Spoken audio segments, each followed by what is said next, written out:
Well, hello everybody and welcome to this video. As you should be able to see from the title and this screen, it's a quick revision video on Poppies for you as you move towards your GCSEs. Be ready to pause this video and add notes to your copy of the poem as you go through. And with that in mind then, first up, just before we go any further, please make sure you've actually got a copy of Poppies in front of you, ideally one from your anthology, but if not, a printed one or even a handwritten one will do nicely. If you haven't got that, make sure you pause this video now, pop off and get yourself one, or if alternatively at the bottom of the screen there it says search for We're Poppies poem, because We're is the name of the poet who wrote this one. And as soon as you're ready, unpause this and here we go. Just a few things about Jane Weir then, because it's always useful to know something about the poet as we move into actually unpicking the poem that they have written. She's English-Italian from background, but interestingly she's a writer and a designer, particularly designing with textiles, so working with fabrics and those sorts of things, and you can actually see those influences of it going into the poem. This influence of her own life and her experience with fabric has been woven into the poem, and that is a deliberate pun. Poetry deals a wide range of themes. She's a mother herself, which definitely again ties in with this poem. Although this poem was about a mother whose son is going off to war or who has been lost in war, she has never had one of her sons become a soldier, but nevertheless she is a mother, so can definitely empathise with that speaker in the poem. And she said herself she wanted to use a metaphor, lots and lots of metaphor in this poem to try and understand the grief of pain. So the metaphor almost being our way of trying to connect with what this mother is feeling through these metaphors that have been chosen. At the bottom of the screen there is a link which I'll try and post into the description of this video as well. That is a good sort of 10-minute video of Jane Weir both reading her own poem but also talking about where she wrote it, why she wrote it, and actually talking through. She even finds the exact war memorial that she uses inspiration for the one that's mentioned in the poem. So well worth checking that link out for yourself when you get a chance. I want you to now pause this video and actually reread the poem. There's no point continuing any further until you've got that poem in your head. As I've already said, there's a link there as well where Jane Weir actually reads this poem as well. So either way, pause this video and just make sure you've revisited and read that poem to yourself before we go any further. And then we move on. Now always think about the title of the poem. It's a real easy win when you're sat in that exam hall one day and you're trying to analyse something on the poem isn't printed there in front of you and you can't remember any quotes. You can always remember the title. Titles really matter. And think about this one, Poppies. The connotations of poppies. We associate them, as I've put on the screen there, for those are the connotations I came up with. Remembrance, as in Remembrance Day, trying to remember those soldiers who have fallen, the brave. I've used the words the fallen there as well, so those who have died. Poppies do carry these connotations of death sadly with them, and even the idea of the red associated with the blood there as well. But also we associate poppies with war, with conflict, and of course loss, those who have died. And loss is definitely a theme which runs through this poem. The loss of her son, and also grief as well. So make sure you've got those unpicked and put down on your page, and never forget when you're analysing in the exam that you can absolutely analyse the titles. In fact, I would absolutely encourage you to analyse those titles. So there we move through. Now I've pasted these onto the slides in the stanzas as they appear. They're irregular stanzas, meaning that they are different lengths, so they're not regular but irregular. And there is no rhyme scheme to this as well, so we've almost got this unstructured approach, maybe suggesting that the poet has written her thoughts as they've come to her, almost quite spontaneously in that sort of sense. Here goes. 3 days before Armistice Sunday, and poppies had already been placed on individual war graves. Before you left, I pinned one onto your lapel. Crimped petals, spasms of paper red, disrupting a blockade of yellow bias binding around your blazer. Let's focus on the end of that stanza first then. What you hopefully can see and hear coming through are those strong B sounds. So you could call that the alliteration of that B sound. You could also call it the plosives of that B sound as well. So those strong explosive sounds. It almost sounds quite aggressive and quite angry. It almost maybe links to war in that sort of sense as well, with that sort of angry sound trying to imitate the battlefield in some sort of way. The word blockade, when something is blocked, often a word that we associate with war as well. This blockade of yellow bias binding around your blazer. For me, it almost links to this idea of this yellow trim, this sort of yellow pattern that's on his blazer, which maybe seems like the son's wearing his military uniform or one of his smart military dresses that he has to wear. And it's just sort of already given us links to death, this first stanza. 3 days before Armistice Sunday, which is Remembrance Sunday, the 11th of the 11th. And the poppies being placed on the war grave. So already we're conjuring up these images of death in this first stanza. And you've also got this very caring image of the mother in this stanza as well. Before you left, so she's talking to her son. It almost feels like maybe she's talking to her son after he's died as well, and this is a memory that she's conjuring up. Before you left, I pinned one onto your lapel. And these descriptions of the poppy almost seem quite negative as well, particularly this spasms of paper red, which are disrupting a blockade. These are very negative words, spasm and disrupting. So that's your first stanza right there. Moving on to the second stanza, this picture in the background, by the way, that's felt, for those who are unfamiliar with. Felt is almost made by pressing and bringing lots of strands of fabric together, so it's almost something which has been compressed and pushed together, which, if you think about it as a connotation of itself, something that's been pushed together, it's squeezed, it's very uncomfortable almost.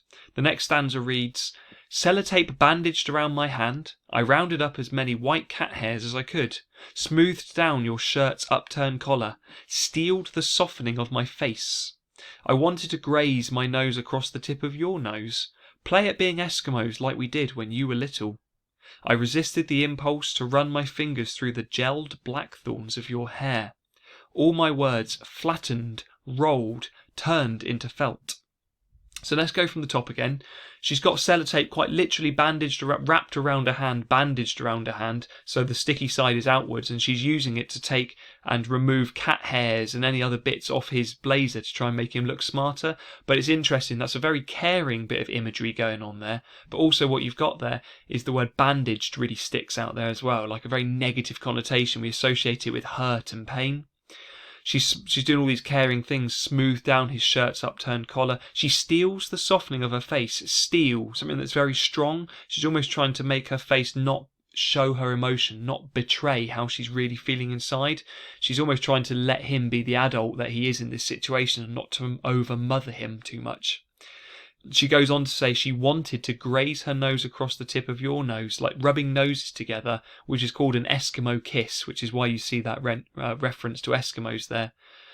I resisted the impulse to run my fingers through the gelled blackthorns of your hair. Again, a very motherly image, to run her fingers through his hair. She's trying desperately not to let herself over-mother him, but she desperately wants to as well. The blackthorns of your hair, so his hair's all gelled up and very spiky. And there's a sort of potential reference to Jesus there with this crown of thorns running around the head. Someone that's incredibly precious, someone who's going to go off and make a sacrifice. Look into that image a little bit more if you really want to push yourself on with that high-level analysis. But high-level analysis really is your interpretation and trying to bring extra meaning to lines that you may not have considered.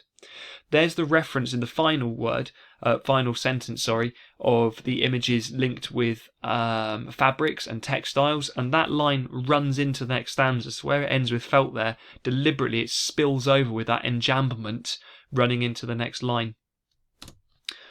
With this image, a longer stanza still, slowly melting. I was brave as I walked with you to the front door, threw it open, the world overflowing like a treasure chest. A split second and you were away, intoxicated. After you'd gone, I went into your bedroom, released a songbird from its cage. Later, a single dove flew from the pear tree, and this is where it has led me. Skirting the churchyard walls, my stomach busy making tucks, darts, pleats, hatless, without a winter coat or reinforcements of scarf, gloves. There's a lot to unpick in that stanza, and I'm not going to have time to go through all of it. I point out to you the simile 4 lines down there, like a treasure chest. So he's almost wanting to go outside. He's being enticed. He's being drawn into this experience of life. And his mum almost doesn't want him to go away. He's intoxicated, almost like he's been poisoned to her. She feels like he's been poisoned with all these images of going outside and going away from her, potentially going off to war. There's some really strong imagery in these next few lines where she talks about birds. Now think about birds and the connotations of them and the ideas of freedom, particularly the dove as well. The dove is something which associates with peace. Does that imply that her son has died and is now at peace? That maybe she has made peace and let go of the idea of wanting him and allowed herself to accept that he has died, maybe? The songbirds were traditionally kept for their beautiful songs and almost trapped. So actually, like releasing this songbird that she talks about was almost, again, allowing her son to go off and have these experiences. The dove from the pear tree leads her. You've got a bit of rhyme going on there as well. There's a hint of it with the words tree and me. And then it goes on to the skirting the churchyard wall. So she's walking up to a church, which is where you're going to see these people being buried and bodies in graveyards. So again, very connotations of death going on here as well. Again, maybe the son's death this links to. My stomach is busy. And then we've got this little bit of quick listing of tucks, darts, pleats, hatless, without winter coats, so she's not wearing anything warm, but she uses the word reinforcements, which is a word we again associate with war. So you've got this war theme almost feeding its way throughout the poem, just hinting all the way through.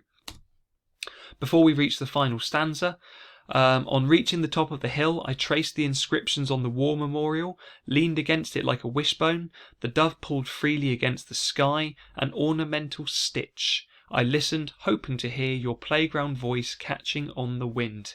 That picture there, which I've chosen deliberately, is a wishbone, for those who aren't familiar. Inside a chicken, when you eat it, and then you're left with the bones, that is a wishbone. And traditionally people do, as you see in that picture, one person has one side, one has the other. You pull it, and whoever ends up with the biggest side can make a wish. So she's leaning against this war memorial, and she says, like a wishbone. That's similarly almost making us see that she's maybe wishing for something, wishing for her son maybe to come back is there.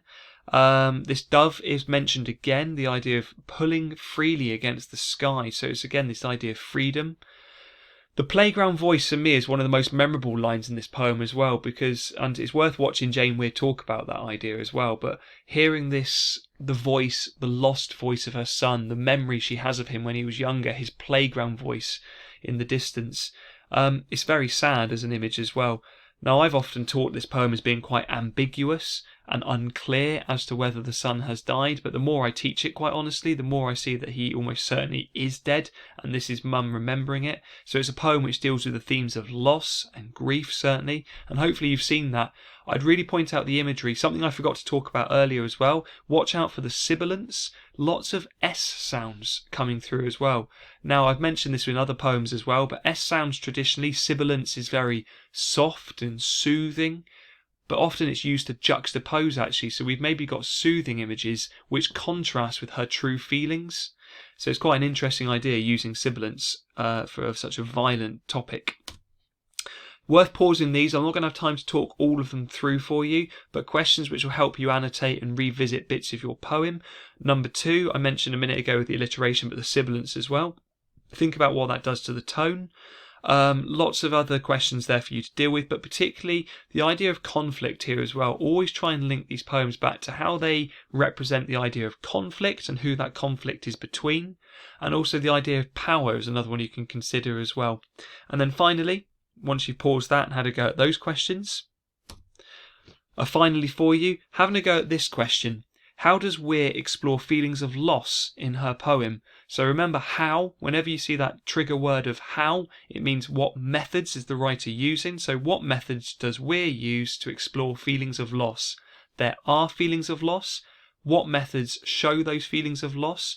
And what are you being taught? By reading this poem and by Weir writing this poem, what did she want you to learn?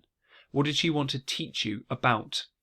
So there you go, a really good one. Poppies compares really well to a number of poems. I always suggest that my students use it to compare to maybe a very different sort of poem. Maybe Remains is a very violent poem, and this one is a very soft poem, but almost links with violence more subtly. So it's really good from that sort of sense. Compares very well from any of the war poems, really, but also for a very different perspective. Here you've got a female perspective on war, and that's a perspective we very, very rarely get to hear from. So again, a good one to choose to contrast maybe from a strong male voice to have this strong female voice, which almost presents a much more softer tone.